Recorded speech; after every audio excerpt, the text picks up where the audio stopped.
एक ये ध्यान रखना, शाम में टेस्ट होगा 8 to 8:15।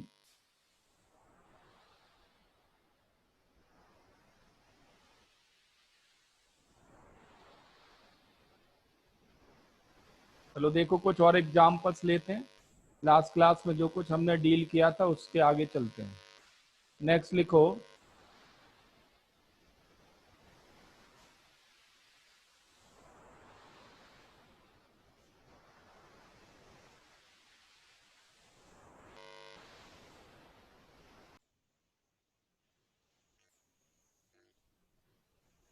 अब sp3d3 में आते हैं। sp3d3 कैसा होता है जो आपने पूछा है?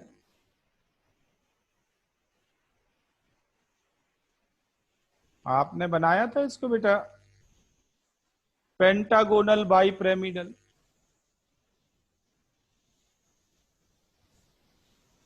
अब आप बताओ मुझे, अगर मैं 3 एक्सिस ले लूं तो ये इलेक्ट्रॉन क्लाउड किसकी ओर दिखता है? अलोंग द एक्सिस दिखता है या बिटवीन द एक्सिस दिखता है, कहां दिखता है?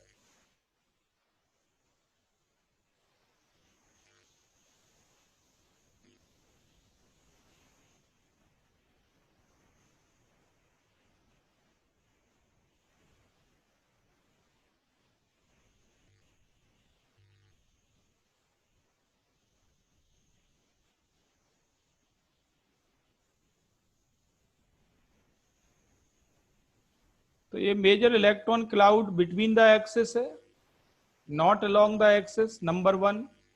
नंबर टू, आप कहोगे जेड एक्सिस के लॉन्ग तो है, तो नो डाउट जेड एक्सिस के लॉन्ग भी आएगा, क्योंकि बिटवीन द एक्सिस में जेड एक्सिस भी तो इन्वॉल्व होगा। डी एक्स जेड भी है, डी वाई जेड भी है, जेड एक्सिस के लॉन्ग तो, जेड एक्सिस तो बीच में तो आ ही रहा है इलेक्ट्रॉन क्लाउड। बट ये एग्जैक्ट ओवरलैपिंग नहीं है, ध्यान रखना, ये है इंटरमिक्सिंग। एग्जैक्ट ओवरलैपिंग नहीं है, ये इंटरमिक्सिंग है। इंटरमिक्सिंग और ओवरलैपिंग में डिफरेंस है। ओवरलैपिंग तो डायरेक्शनल होती है, इंटरमिक्सिंग डायरेक्शनल नहीं होती।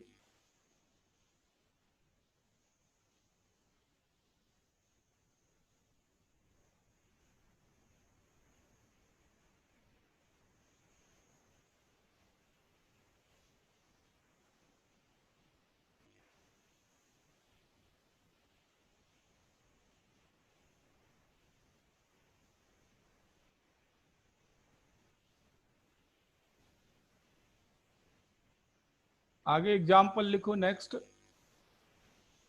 हमने लास्ट क्लास में कौन कौन सा एग्जाम्पल लिया था? ओके, नेक्स्ट एग्जाम्पल लिखो, बोरॉन ट्राइफ्लोराइड। ध्यान देना, धीरे धीरे करके ये कॉम्प्लेक्स होगा। पहले मैं एग्जाम्पल ले रहा हूं केवल केवल लॉन पेयर, इसके बॉन्ड पेयर के, फिर लॉन पेयर लेंगे, इसके बाद पाई बॉन्ड इंक्लूड करेंगे। ये है आपके पास पहला स्टेप क्या है?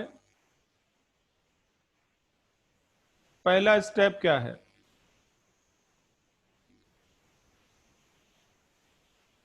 फिर अधूरी बात की। पहला स्टेप है इलेक्ट्रॉनिक कॉन्फ़िगरेशन सराउंडिंग एटम्स का बनाना।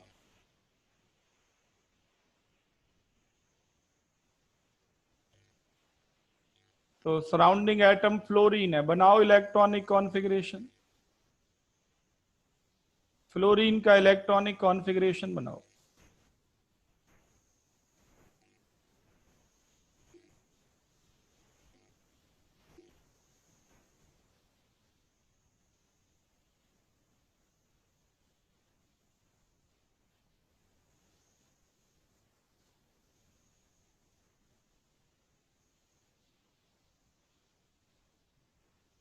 One s two s two p five.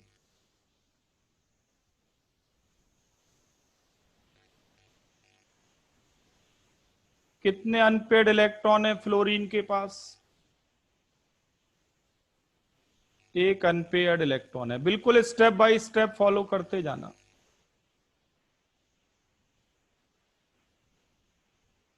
जो लास्ट क्लास में नहीं थे वो भी सुन ले ध्यान से। पहला स्टेप है सेंट्रल एटम, सराउंडिंग एटम का इलेक्ट्रॉनिक कॉन्फ़िगरेशन बनाना, सराउंडिंग एटम का। दूसरा स्टेप सेंट्रल एटम का इलेक्ट्रॉनिक कॉन्फ़िगरेशन बनाना।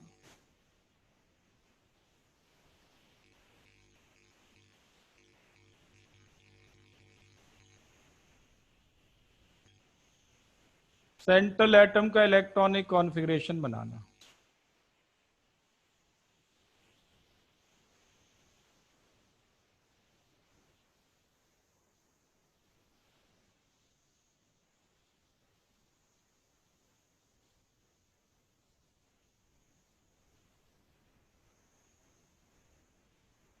तीसरा स्टेप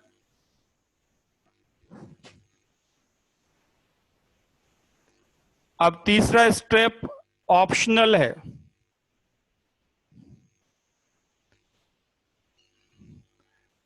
क्या तीसरा स्टेप हमें करना होगा? क्या एक्साइटेड स्टेट बनानी होगी?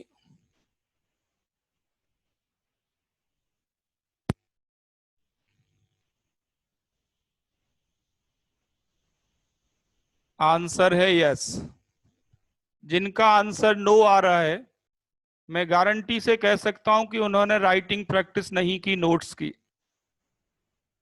जिनका आंसर नो आ रहा है, इसका मतलब साफ है कि पिछली क्लास के नोट्स की प्रैक्टिस नहीं की। ये गारंटी से मैं कह सकता हूं।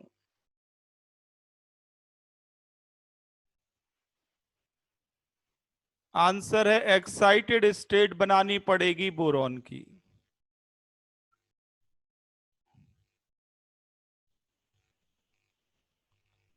क्यों बनानी पड़ेगी एक्साइटेड स्टेट, ये देख लें। एक फ्लोरीन के पास एक अनपेयर्ड इलेक्ट्रॉन है, 3 फ्लोरीन है सराउंडिंग्स में। सराउंडिंग्स में 3 फ्लोरीन है तो टोटल अनपेयर्ड इलेक्ट्रॉन 3 हो गए। तो बोरॉन के पास भी 3 अनपेयर्ड होने चाहिए, सेंट्रल एटम के पास भी 3 अनपेयर्ड होने चाहिए। अभी कितने अनपेयर्ड हैं बताओ? अभी तो एक ही है। 3 अनपेयर्ड करने के लिए क्या करना पड़ेगा? एक्साइटेड स्टेट बनानी पड़ेगी। एक एस इलेक्ट्रॉन को एक्साइट करके पी में भेजना होगा। आपसे गलती इसी पॉइंट पे होने वाली है। ये बात मैंने लास्ट क्लास में भी कही थी और मैं आज रिपीट कर रहा हूं। आप लोगों से मैक्सिमम गलतियां जो होनी है इसी स्टेप में होनी है। अब आप कहोगे ये तो बहुत आसान स्टेप है। आसान तो है, नो डाउट। ये तो आसान कल भी था, बट आज आधे लोगों ने गलत बता दिया।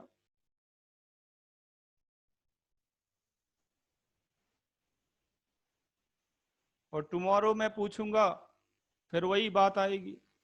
आप देखना आधे बच्चे उल्टा बोलेंगे, आसान होते हुए भी।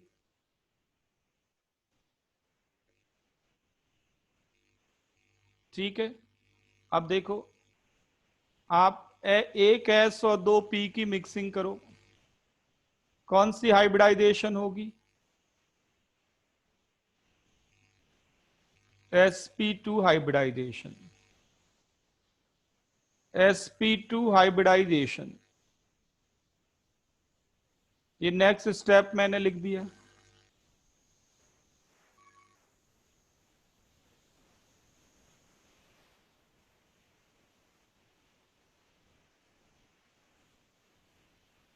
कितने हाइब्रिड ऑर्बिटल बनेंगे? कितने हाइब्रिड ऑर्बिटल्स बनेंगे?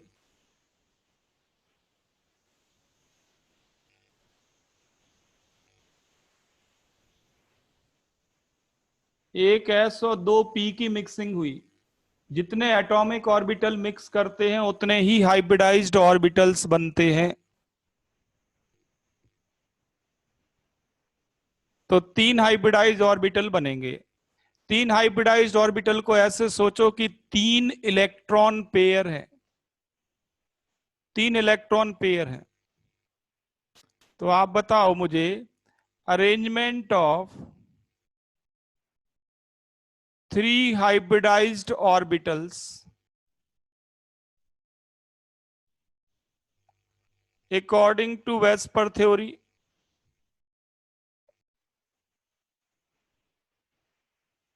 क्या अरेंजमेंट होगी अकॉर्डिंग टू वेस्पर थ्योरी?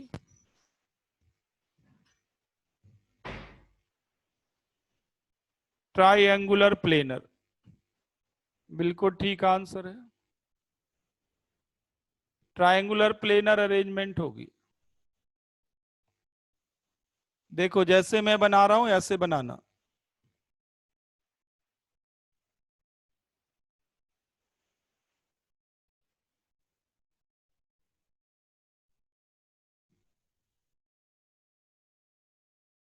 पहले 120 डिग्री पे 3 डायरेक्शन बना दी मैंने।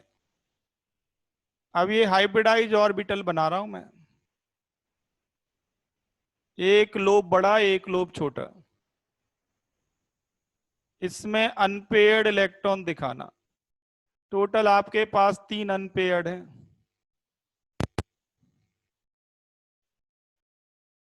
हाइब्रिडाइज ऑर्बिटल में एक बड़ा एक छोटा बनाते हैं।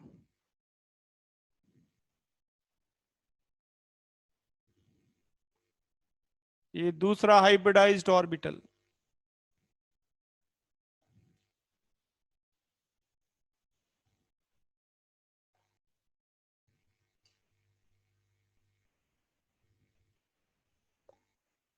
ये तीसरा hybridised orbital.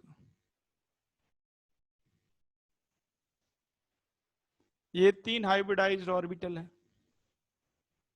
According to VSEPR theory कितने एंगल पर अरेंज हो जाएंगे?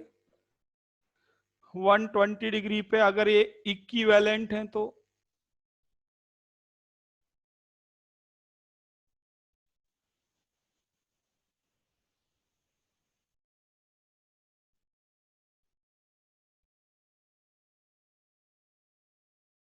ये तो अभी तक जो कुछ हमने किया वो सेंट्रल एटम की बात थी। नाउ सराउंडिंग एटम को देखो। अब इन अनपेयर्ड इलेक्ट्रॉन को पेयर्ड कर रहा हूं मैं। तो सराउंडिंग एटम में देखो अनपेयर्ड इलेक्ट्रॉन कहां प्रेजेंट है? अनपेयर्ड इलेक्ट्रॉन प्रेजेंट है पी एटॉमिक ऑर्बिटल में।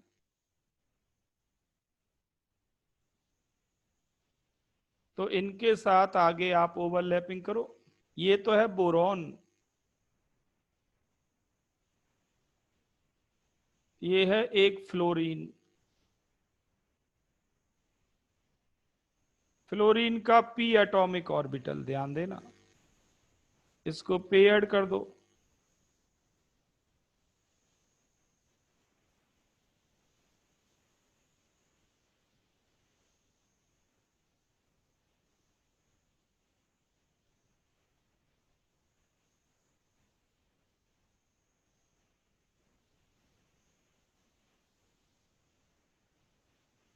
ये दूसरा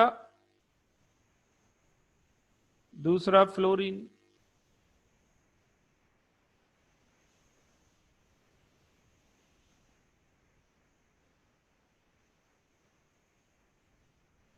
और ये तीसरा फ्लोरीन। ये है बोरॉन ट्राइफ्लोराइड।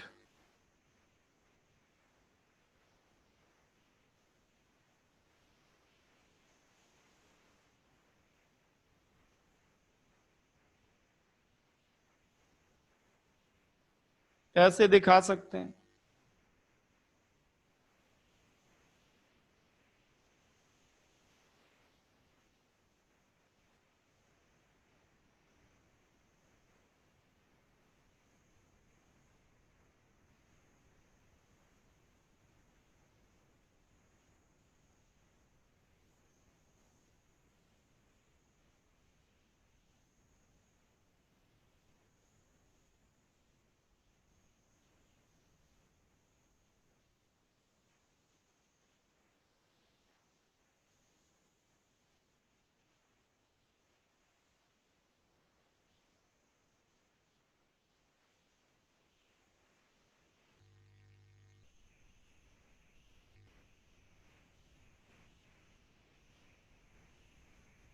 ठीक है, अब बताओ आप मुझे, electron pair geometry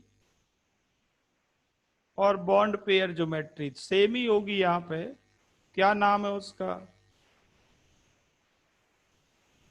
triangular planar.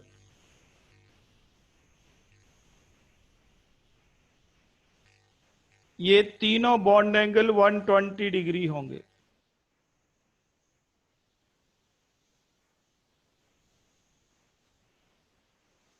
बिल्कुल इक्वल।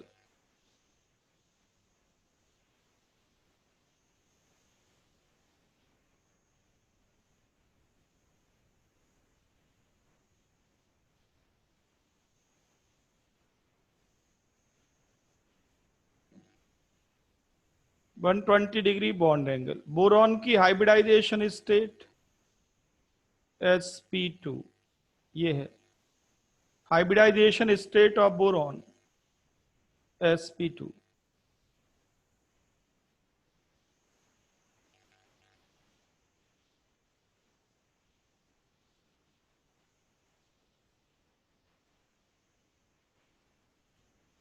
किसी को कोई दिक्कत है इसमें?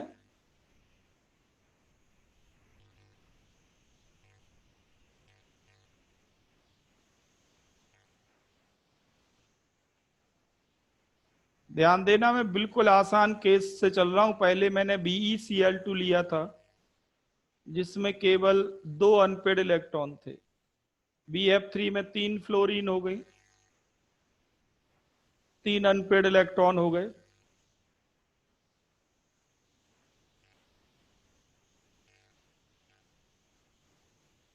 अब क्या इसका ये मतलब मान लिया जाए कि जब भी sp2 हाइब्रिडाइजेशन होगी बॉन्ड एंगल 120 डिग्री आएगा?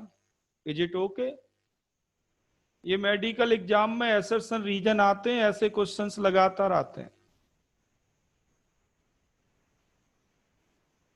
अगर अनपेयर्ड, अगर हाइब्रिडाइजेशन स्टेट sp2 है, does it mean that bond angle will be 120 degree?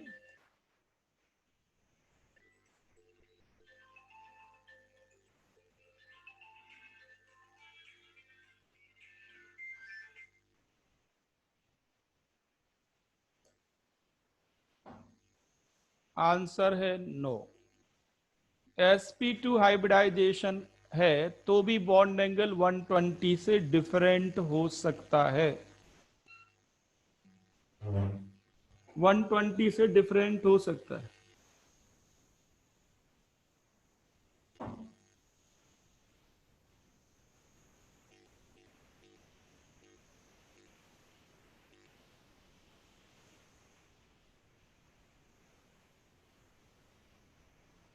कैसे डिफरेंट हो सकता है 120 से?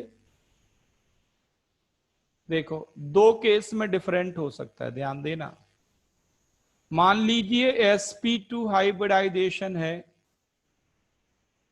ठीक है, 2 फ्लोरीन है बट 1 क्लोरीन है।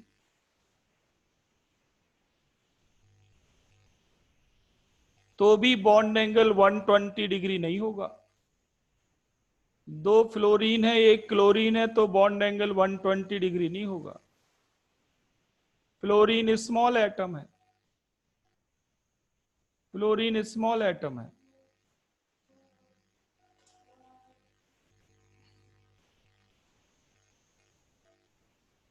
सर क्लास के बाद बात करूंगा, आप सभी क्लास चल रही है।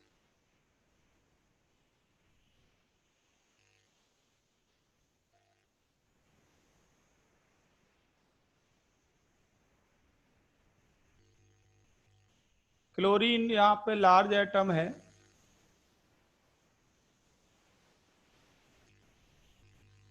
तो सराउंडिंग में ज्यादा स्पेस किसको चाहिए? ज्यादा स्पेस क्लोरीन को चाहिए। तो ये बॉन्ड एंगल जिनको मैं अल्फा लिख रहा हूं, ये 120 से ग्रेटर हो जाएगा, बीटा 120 से लेस होगा।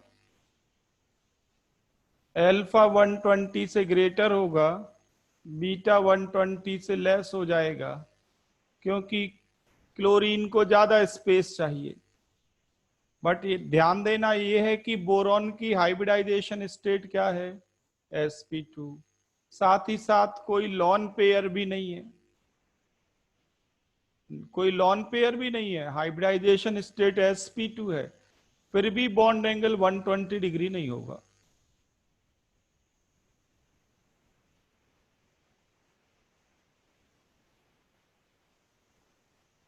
वन 120 डिग्री बॉन्ड एंगल तब होगा जब सराउंडिंग एटम्स लाइक हैं। ये नोट कर सकते हैं, ये मेडिकल एग्जाम में फ्रीक्वेंटली आने वाली प्रॉब्लम है एसेशन रीजन की। जब सराउंडिंग एटम्स लाइक हैं,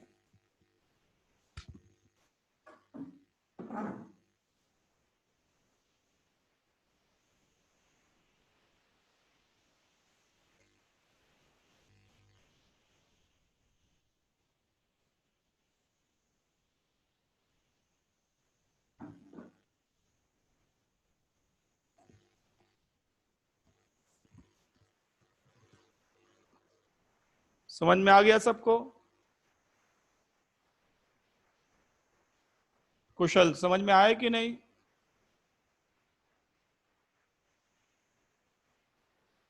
और दूसरी पॉसिबिलिटी क्या है, अगर इनमें से कोई एक लॉन पेयर बन जाए, इनमें से कोई एक लॉन पेयर हो जाए, तो अगर लॉन पेयर प्रेजेंट है तो 120 से डिफरेंट एंगल हो सकता है, या फिर डिफरेंट साइज के एटम्स प्रेजेंट हैं तो। मतलब यह है कि sp2 हाइब्रिडाइजेशन 120 डिग्री एंगल की गारंटी नहीं है।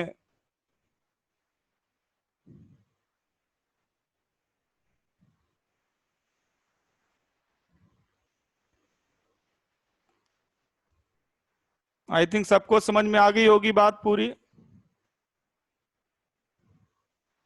तो अभी bond angle topic separately deal करेंगे हम आगे, बॉन्ड एंगल बहुत डिटेल्ड है, आता रहता है क्वेश्चन इस पे, तो वो अभी आगे कवर करेंगे एक साथ। ये तो लिंक्ड में बात थी तो मैंने बता दी। अब मुझे आप बताओ, एक्सप्लेन करो बॉन्डिंग इन मीथेन। ट्राई करना चाहते हो या बताऊं मैं? करो, मीथेन में बॉन्डिंग बिल्कुल स्टेप बाय स्टेप करो।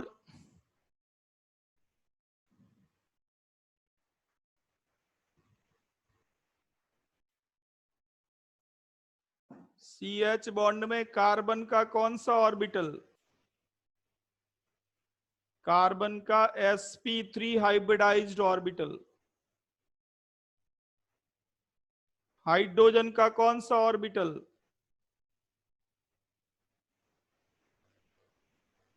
s orbital.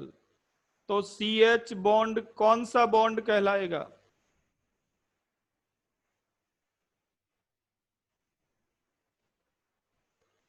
sp3s बॉन्ड कौन सा बॉन्ड कहलाएगा? sp3s bond. अरे,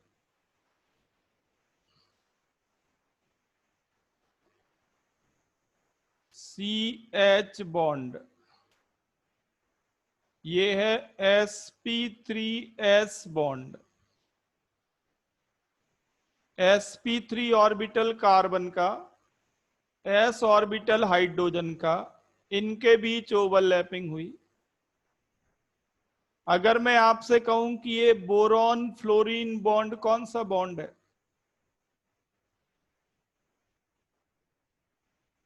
यहां देखो, बोरॉन फ्लोरीन सिग्मा बॉन्ड बना, कौन सा बॉन्ड है? ये सिग्मा बॉन्ड है सारे। तो बोरॉन का कौन सा orbital?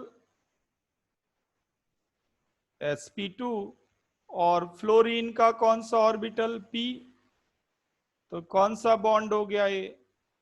sp2 bond, sp2p bond.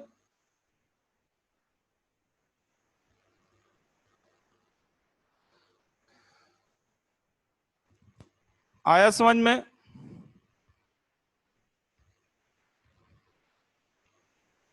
तो लाइकवाइज मीथेन में कौन सा बॉन्ड है? CH4 में sp3s बॉन्ड। जिनको अभी तक एग्जाम्पल समझ में नहीं आया, एक और ध्यान से देख लें स्टेप बाय स्टेप। सबसे पहले सराउंडिंग एटम का कॉन्फ़िगरेशन बनाना। सबसे पहले सराउंडिंग एटम का कॉन्फ़िगरेशन, और कॉन्फ़िगरेशन में क्या चीज आपको ऑब्जर्व करनी है? सराउंडिंग एटम के कॉन्फ़िगरेशन में क्या चीज नोट करनी है? किस लिए बनाते हैं configuration? Number of unpaired electron जानने के लिए। नंबर ऑफ अनपेयर्ड इलेक्ट्रॉन के लिए इलेक्ट्रॉनिक कॉन्फ़िगरेशन बनाते हैं। दूसरा पॉइंट है सेंट्रल एटम का कॉन्फ़िगरेशन। ये तो है इसकी ग्राउंड स्टेट, ये इसकी ग्राउंड स्टेट है, इसको कहते हैं ग्राउंड स्टेट। अब आपको सोचना है थर्ड स्टेप की, क्या इसकी एक्साइटेड स्टेट बनाएं या ग्राउंड स्टेट से ही काम चल जाएगा? Do we need to make excited state? तो आंसर है यस। कैसे सोचा हमने कि एक्साइटेड स्टेट बनानी है?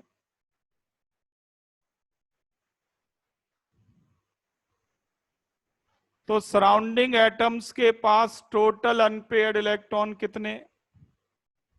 4। अगर सराउंडिंग एटम्स के पास 4 अनपेयर्ड हैं तो कार्बन के पास भी तो 4 होने चाहिए, तभी मीथेन बना होगा। तो कार्बन के पास 4 अनपेयर्ड तब होंगे जब ये एक्साइटेड स्टेट में जाएगा।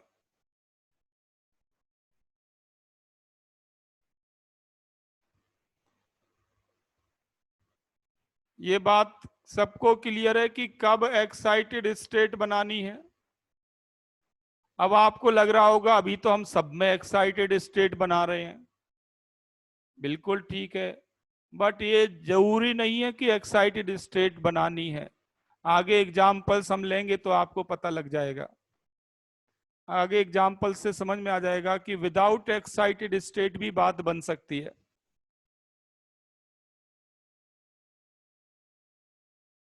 तो मैंने बार बार कहा कि थर्ड स्टेप ऑप्शनल है, हो भी सकता है और नहीं भी हो सकती रिक्वायरमेंट। अब इन एटॉमिक ऑर्बिटल की मिक्सिंग करेंगे, कार्बन के एटॉमिक ऑर्बिटल की मिक्सिंग करेंगे, या ये कहें सेंट्रल एटम के एटॉमिक ऑर्बिटल की मिक्सिंग करेंगे। इसी मिक्सिंग का क्या नाम है?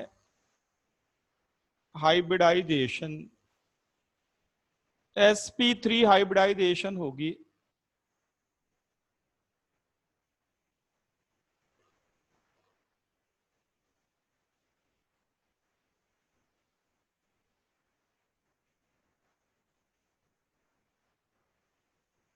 कितने हाइब्रिड ऑर्बिटल्स बनेंगे?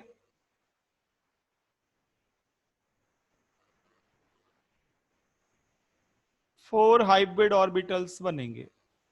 4 हाइब्रिड ऑर्बिटल्स स्पेस में कैसे अरेंज होंगे अकॉर्डिंग टू वेस्पर थ्योरी?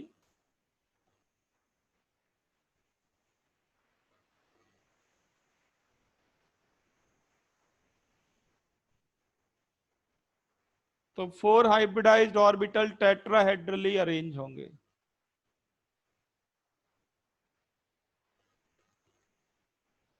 तो मैं पहले टेट्राहेड्रन बना रहा हूं।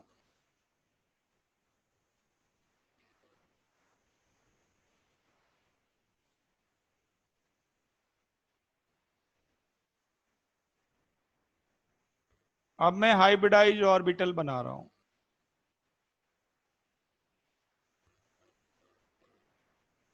अनपेयर्ड इलेक्ट्रॉन दिखाना सब में। एक लोब बड़ा एक छोटा।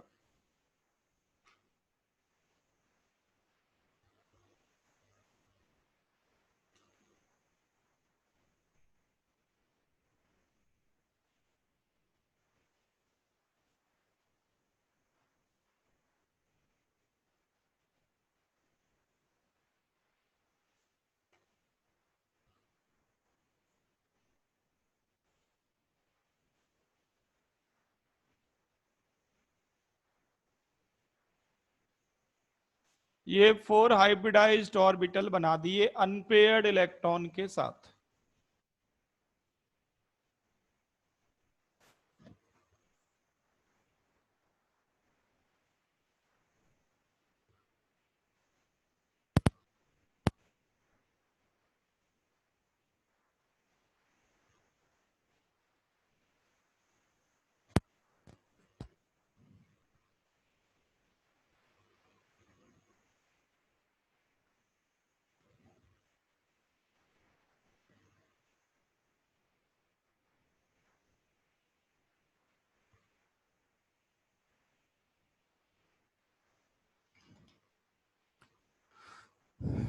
बना लिया इतना। ये तो कार्बन है, ये कार्बन है। अब इन 4 अनपेड इलेक्ट्रॉन के साथ हाइड्रोजन ओवरलैप करेगा, हाइड्रोजन ओवरलैप करेगा। हाइड्रोजन का अनपेड इलेक्ट्रॉन किस में है बताओ? एस एटॉमिक ऑर्बिटल में।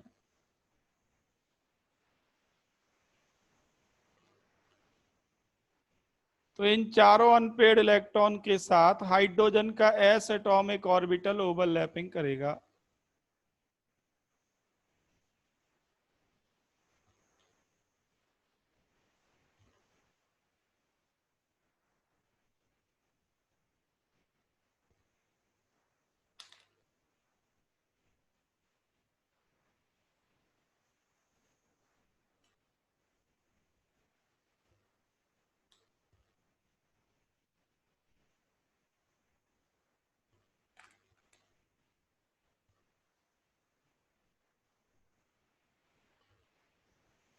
ये चारों अनपेड इलेक्ट्रॉन पेयर्ड हो जाएंगे।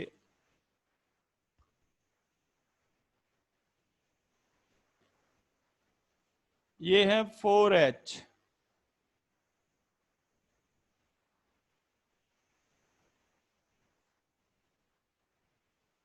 तो ये बन गया मीथेन।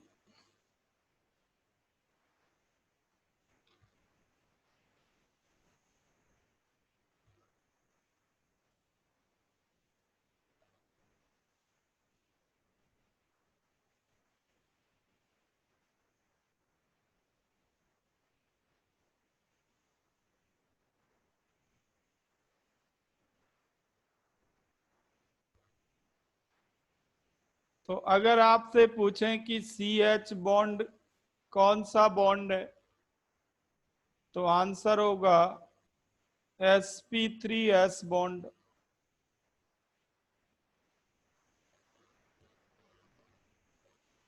दूसरा, अगर आपसे कहें बॉन्ड एंगल कितना, कौन सा bond angle? HCH, HCH bond angle.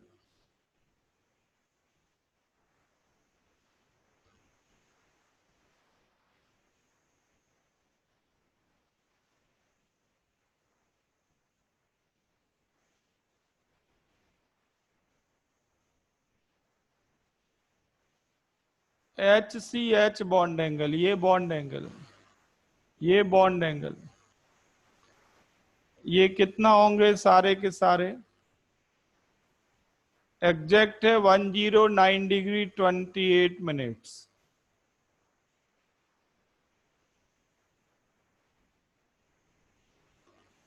अब क्या आप ये कह सकते हैं कि ये चारों CH बॉन्ड बिल्कुल लाइक बॉन्ड होंगे?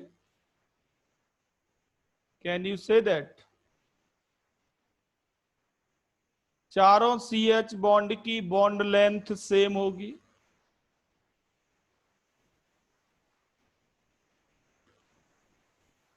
क्योंकि चारों में sp3 ऐसी इन्वॉल्व है।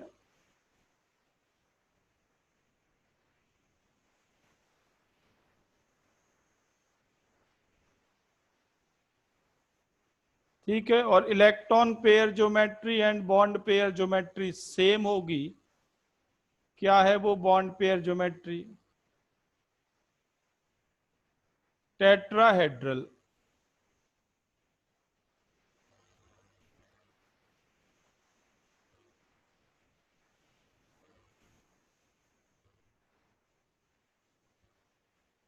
तो देखो कार्बन का कौन सा ऑर्बिटल बॉन्डिंग कर रहा है? कार्बन का sp3 हाइब्रिडाइज्ड ऑर्बिटल।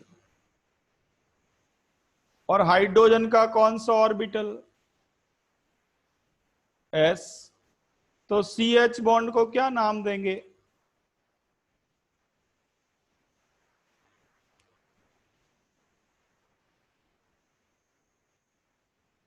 अभी भी किसी को कोई कंफ्यूजन है?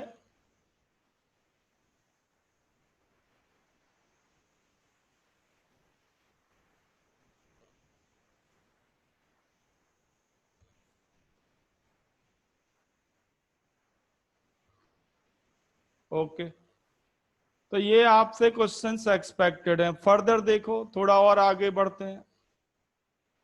अभी मैंने लॉन पेयर इंक्लूड नहीं किए, ध्यान रखना। अभी मैं जो भी एग्जाम्पल ले रहा हूं विदाउट लॉन पेयर ले रहा हूं। Next example PCl5। मुझे लगता है आप खुद कर लेंगे, जरूरत नहीं बताने की। करो, फास्ट करो, सारे बच्चे करें।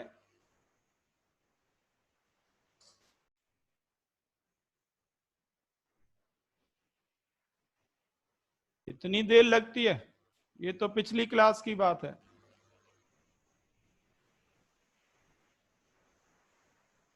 ट्राइएंगुलर बाई पिरामिडल, बिल्कुल ठीक आंसर है। Triangular bi pyramidal.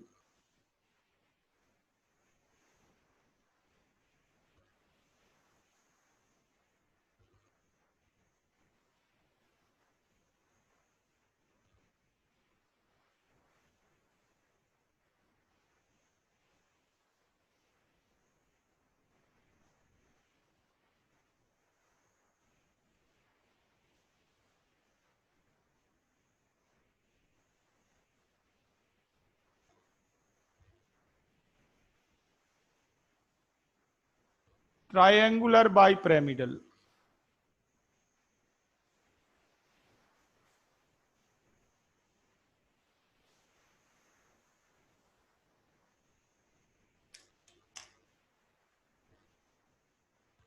तो हाइब्रिडाइजेशन स्टेट ऑफ फास्फोरस ये है sp3d। Bond pair geometry triangular bi pyramidal. किसी को कोई प्रॉब्लम हो तो मैं एक एक स्टेप कर सकता हूं अभी। खुल के बताओ कि मुझसे नहीं हुआ तो मैं एक एक स्टेप करूं।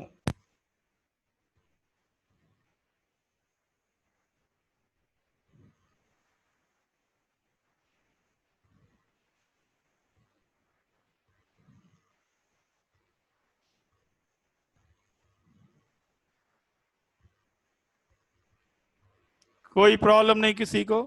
sp3d हाइब्रिडाइजेशन डिसाइड करने में, triangular bi pyramidal geometry decide करने में।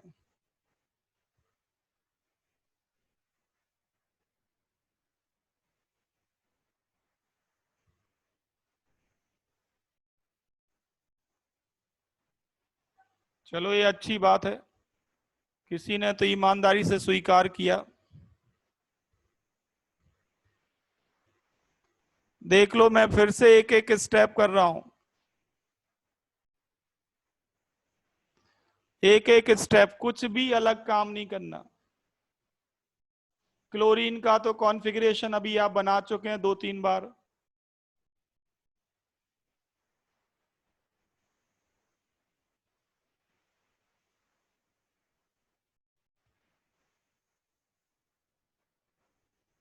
ये है वैलेंस शेल।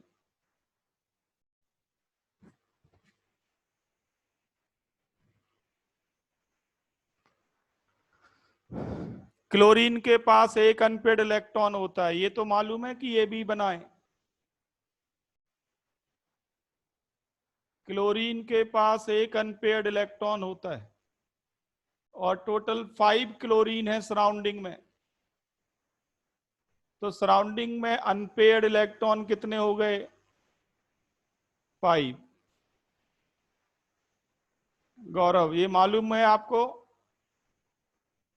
सराउंडिंग में 5 अनपेड इलेक्ट्रॉन है, 5 क्लोरीन है, एक Cl के पास एक अनपेयर्ड। जल्दी जल्दी बोलो, टाइम मत लगाओ।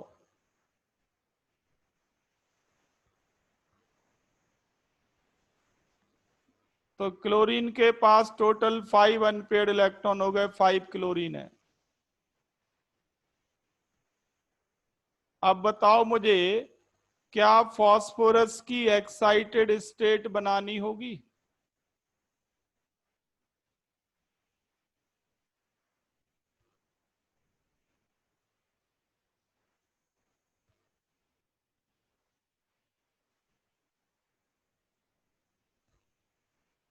तो फास्फोरस के पास कितने अनपेयर्ड इलेक्ट्रॉन है? नहीं, ये गलत कॉन्फ़िगरेशन बना दिया मैंने। 3 अनपेयर्ड इलेक्ट्रॉन हो गए फास्फोरस के पास। 15 है, मैंने 17 बना दिया क्लोरीन का।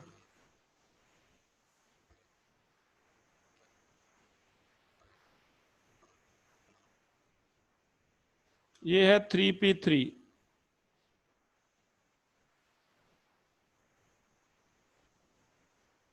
फास्फोरस के पास 3 अनपेयर्ड इलेक्ट्रॉन है और टोटल सराउंडिंग में 5 अनपेयर्ड इलेक्ट्रॉन है, 5 क्लोरीन है। तो यहाँ पे भी 5 अनपेयर्ड करने पड़ेंगे फास्फोरस पे।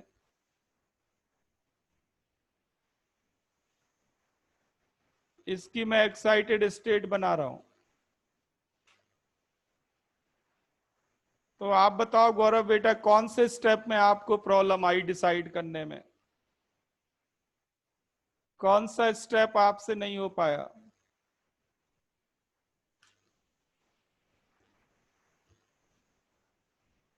या मैंने कोई अलग काम किया हो?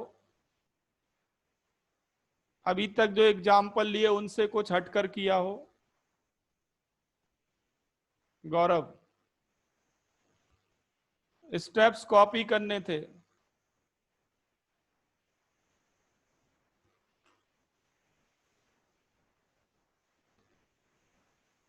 एक्साइटेड स्टेट वाला समझ नहीं आया था, अच्छा। तो एक्साइटेड स्टेट कब बनाते हैं? और भी कई बच्चे होंगे जो इसी पॉइंट पे स्ट्रगल करते हैं।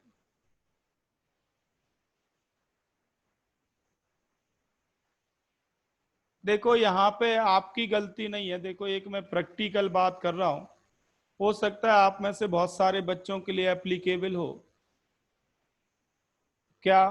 देखो, मैं एक एग्जांपल देता हूं, आप अपने आप को चेक करिए कि आप सक्सेसफुल होने वाले हैं कि नहीं। मैं बिल्कुल ऑनेस्ट एग्जांपल दे रहा हूं, ठीक है? आपके नोट्स से आप जज कर सकते हैं कि आप सक्सेसफुल होने वाले हैं। कैसे? ध्यान दो। मैंने जैसे एग्जांपल लिया कि 2 फ्लोरीन है और 1 क्लोरीन है, तो अल्फा 120 से ग्रेटर होगा, बीटा 120 डिग्री से लेस होगा। क्यों लेस होगा? मैंने कहा Cl की साइज बड़ी है, बना के भी दिखाया। थोड़ा ज्यादा स्पेस चाहिए, इनको कम स्पेस चाहिए। अब यहाँ 2 कैटेगरी हैं जो क्लास में बच्चे बैठे हैं, सभी जगह 2 कैटेगरी हैं, एक सक्सेसफुल और एक फेल्ड बच्चे की।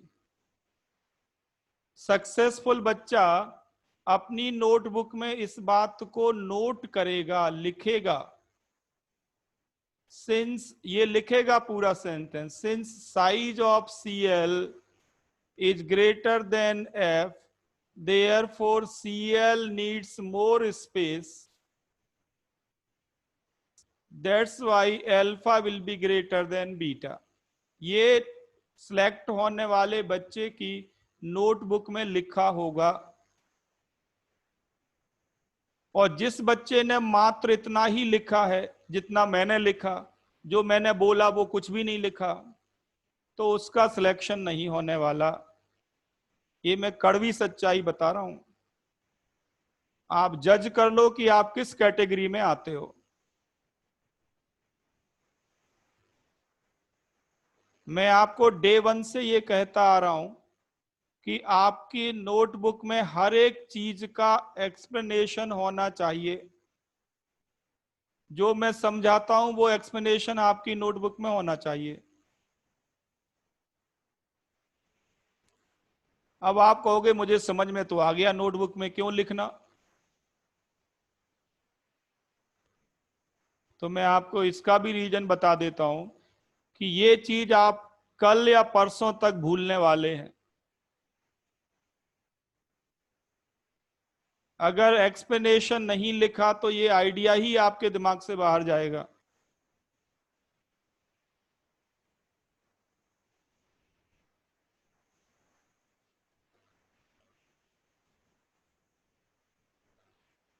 तो रैंकर बच्चे ने, सिलेक्ट होने वाले बच्चे ने ये बात नोट की होगी,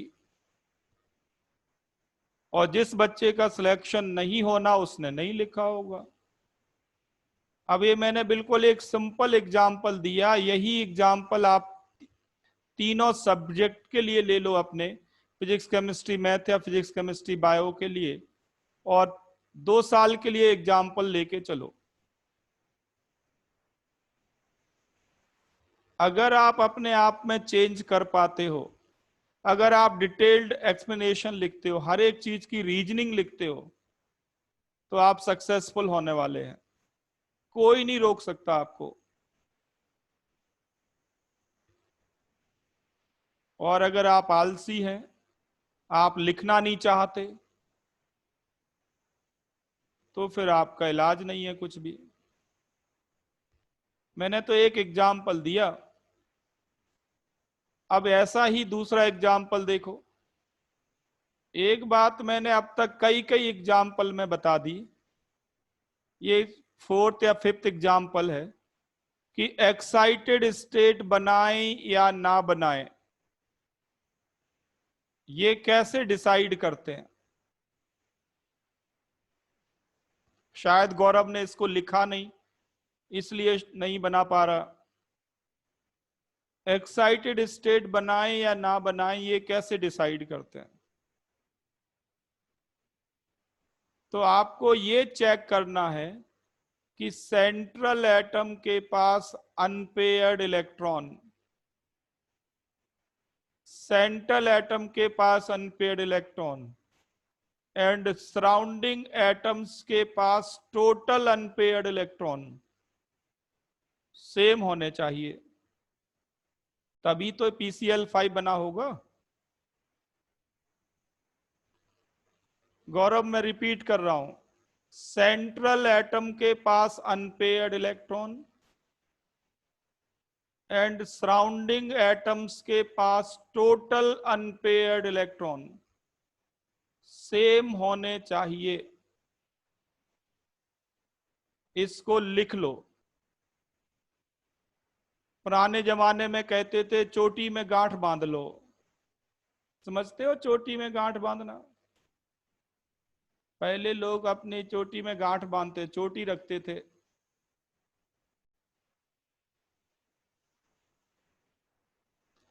पहले क्या था, जो सारे के सारे स्टूडेंट गुरुकुल में जाया करते थे, गुरुकुल में बाल छोटे छोटे होते थे, पीछे एक चोटी रखते थे लंबी।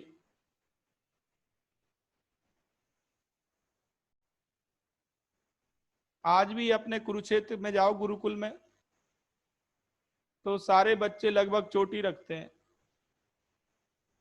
और चोटी में गांठ बांधने का मतलब होता है कि आप इस चीज को बिल्कुल दिमाग में बिठा लो, 24 घंटे दिमाग में ये रहे।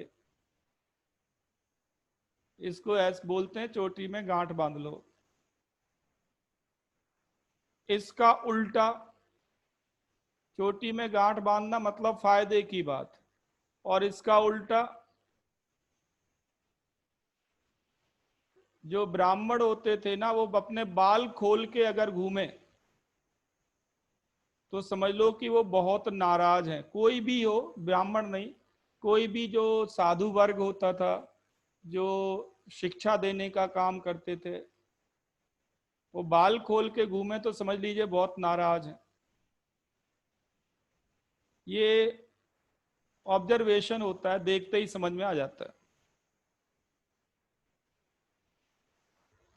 हाँ बिल्कुल ठीक, रितिन ने एग्जाम्पल दिया। चाणक्य ने भी इसी तरह की प्रतिज्ञा की थी कि भाई मैं अपने बाल तभी बांधूंगा जब मैं जो राजा धननंद है वहां का, उसको हरा दें, उसका शासन नष्ट कर दें।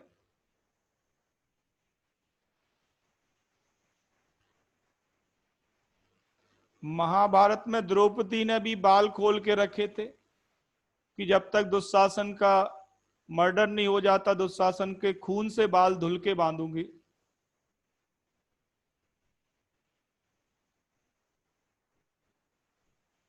तो बाल को बांधना मतलब आप कोई चीज दिमाग में बिठा रहे हैं, पॉजिटिव बात। और बाल खोल के घूमना मतलब नाराजगी या कोई गुस्सा या कोई श्राप, समथिंग।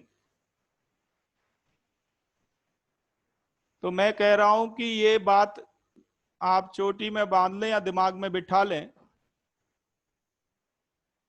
कि सेंट्रल एटम के पास अनपेयर्ड इलेक्ट्रॉन और सराउंडिंग एटम्स के पास टोटल अनपेयर्ड इलेक्ट्रॉन बराबर होने चाहिए।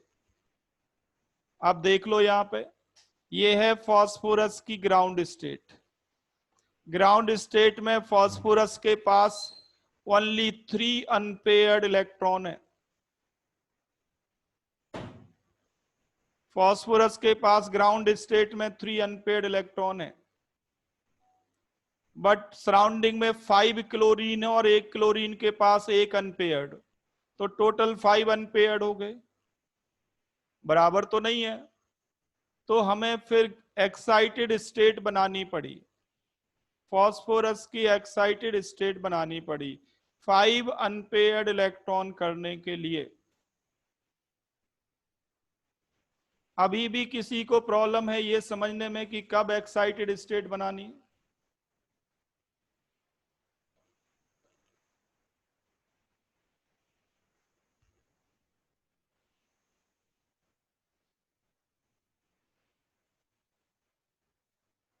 उन बच्चों को प्रॉब्लम ये हमेशा रहेगी जिन्होंने अभी तक नोट नहीं किया इस बात को, और जिन्होंने पहली बार में नोट कर लिया होगा उन्हें प्रॉब्लम नहीं आएगी। अब नेक्स्ट स्टेप ये है कि इन एटॉमिक ऑर्बिटल की मिक्सिंग करना। कौन सी हाइब्रिडाइजेशन होगी बताओ? sp3d hybridisation.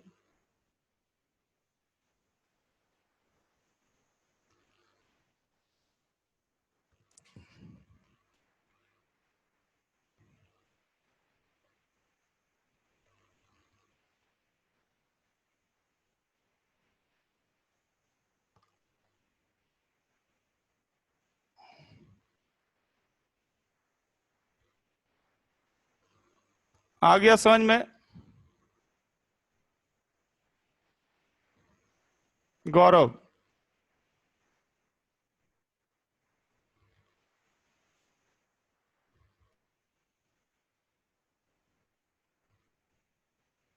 मेरी साउंड आ रही है गौरव?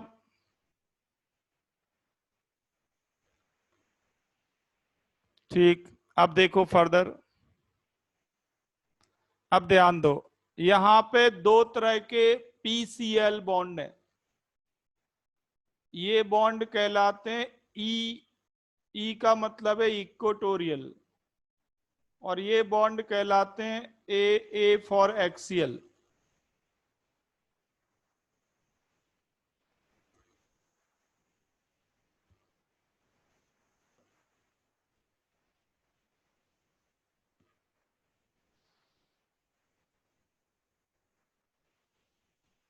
दो तरह के बॉन्ड हैं, axial and equatorial.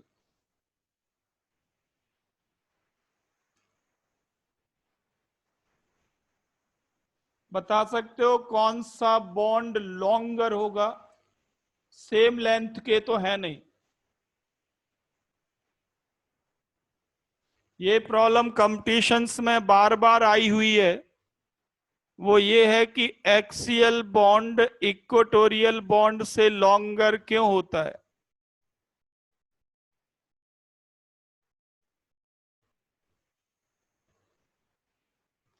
Bond length axial bond की इक्वेटोरियल से ज्यादा क्यों?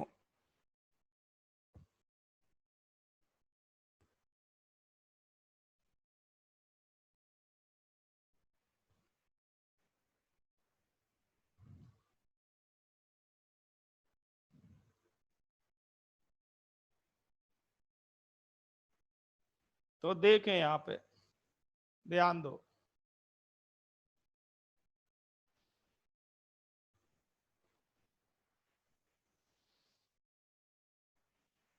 अरे ध्यान से देखो।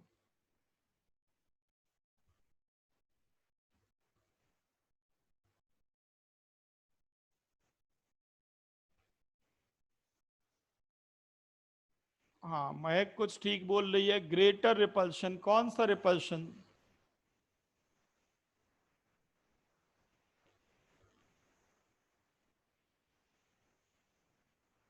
चलो देखो यहां पे एक बार समझ लो आप, ये बहुत बढ़िया प्रॉब्लम है। ये मैं बॉन्ड पेयर दिखा रहा हूं, ये बॉन्ड पेयर। अगर मैं आपसे ये पूछूं कि एक्सियल डायरेक्शन में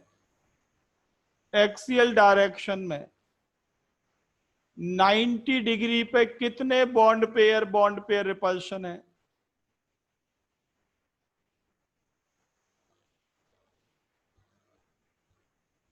आंसर है, टोटल तो 6 हो जाएंगे नो डाउट।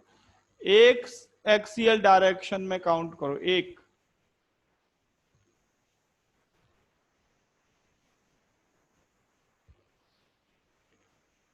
ये जो मैंने तीनों एरो बनाए हैं, ये बताने के लिए कि ये बॉन्ड पेयर और ये बॉन्ड पेयर 90 पे, ये बॉन्ड पेयर और ये बॉन्ड पेयर 90 पे, ये बॉन्ड पेयर और ये बॉन्ड पेयर 90 पे। मतलब ये कि एक्सियल डायरेक्शन में 90 डिग्री पे बॉन्ड पेयर रिपल्शन कितने?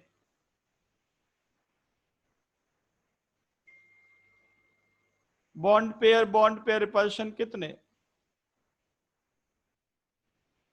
Eight 90 degree? 3।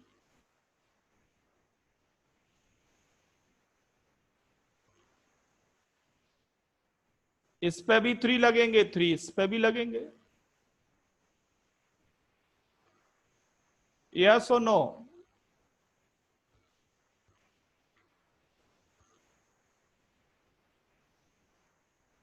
बहुत बढ़िया। अब एक इक्वेटोरियल डायरेक्शन पे total bond pair repulsion at 90 degree count करो।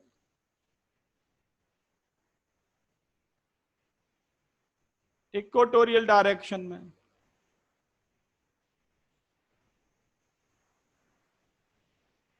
बताओ कितने लगेंगे, जल्दी करो।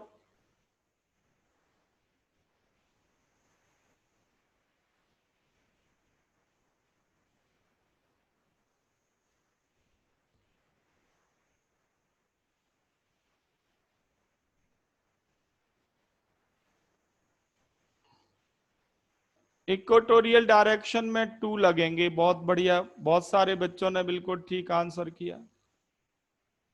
इक्वेटोरियल डायरेक्शन में केवल 2 रिपल्शन लगेंगे 90 डिग्री पे।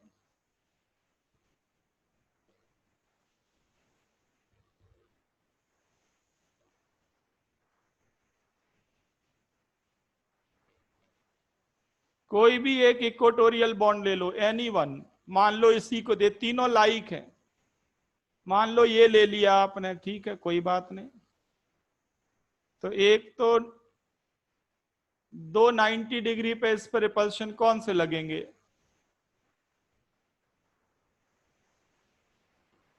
तो एक तो ये हाथ से लगेगा 90 पे इस पे, ये लॉन पेयर और ये लॉन पेयर 90 पे है, और एक यहां से भी लगेगा। ये लॉन पेयर और ये सॉरी ये बॉन्ड पेयर और ये बॉन्ड पेयर 90 पे है। और कोई हो 90 पे बताओ मुझे। ये बॉन्ड पेयर कितने एंगल पे है इससे? 120 पे। ये कितने पे है? 120 पे। सिग्निफिकेंट रिपल्शंस कौन से होते हैं? सिग्निफिकेंट रिपल्शंस किसको माना गया है? जो 90 डिग्री या उससे कम एंगल पे हो। तो एक्सियल डायरेक्शन में बॉन्ड पेयर रिपल्शन 90 डिग्री पे 3 है। इक्वेटोरियल डायरेक्शन में बॉन्ड पेयर रिपल्शन 90 डिग्री पे 2 है। तो बताओ कौन सा बॉन्ड पेयर दूर जाएगा फॉस्फोरस से? एक्सियल बॉन्ड पेयर दूर जाएगा या इक्वेटोरियल बॉन्ड पेयर दूर जाएगा?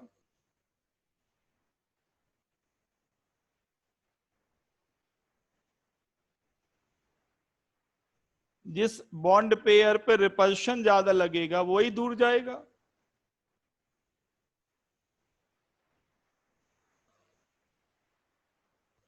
ये रीजन है एक्सियल बॉन्ड इक्वेटोरियल से लॉन्गर होने का। ये प्रॉब्लम फ्रीक्वेंटली आई है कंपटीशंस में।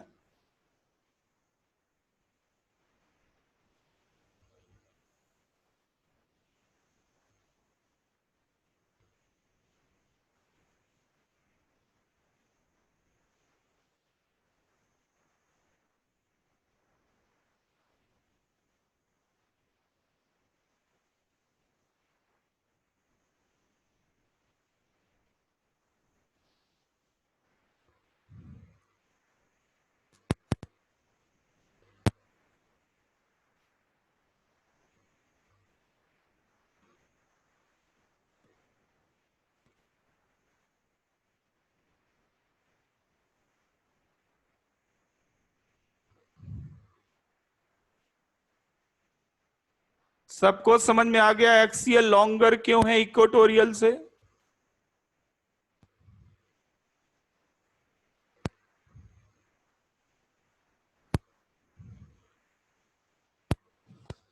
इसका पूरा एक्सप्लेनेशन एनसीईआरटी में भी दे रखा है। एनसीईआरटी ओपन कर लें, आप देख लो एक बार।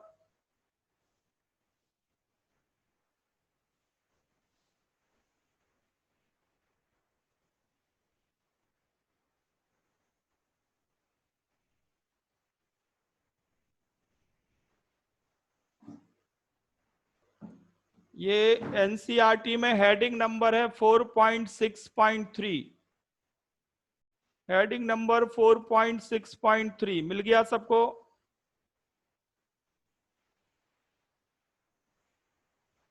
पेज नंबर 120 है मेरी एनसीईआरटी में, नए एडिशन में अलग होगा,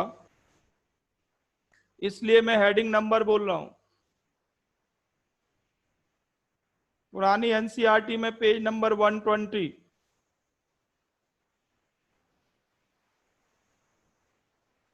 हेडिंग नंबर 4.6.3 और उसका पहला एग्जाम्पल यही है, फॉर्मेशन ऑफ PCl5।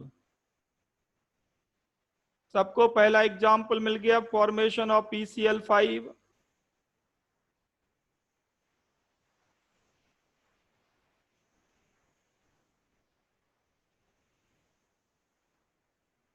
अब बहुत सारे बच्चों ने तो एनसीईआरटी तह खाने में रखी होगी।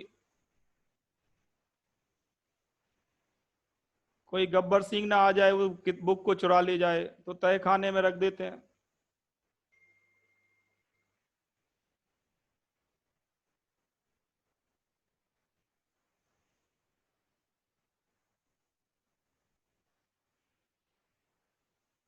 तो देखो PCl5 के बारे में पढ़ेंगे, एक एक लाइन मिल जाएगा आपको सारा।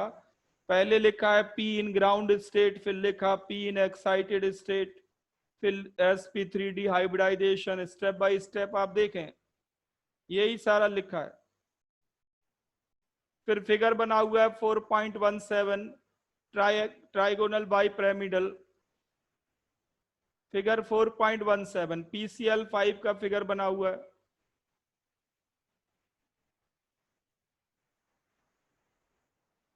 मिल गया सबको? इस फिगर के नीचे लिखा है ये सारा डिटेल। फिगर के नीचे वाला पैराग्राफ जल्दी से रीड करो। फिगर के नीचे, it should be noted that all the bond angles in trigonal bipyramidal geometry are not equivalent। Bond angle same नहीं है सारे। पूरा पैराग्राफ पढ़ो। फिगर के नीचे जो पैराग्राफ लिखा है, कोई लाइन समझने में दिक्कत हो तो बताना।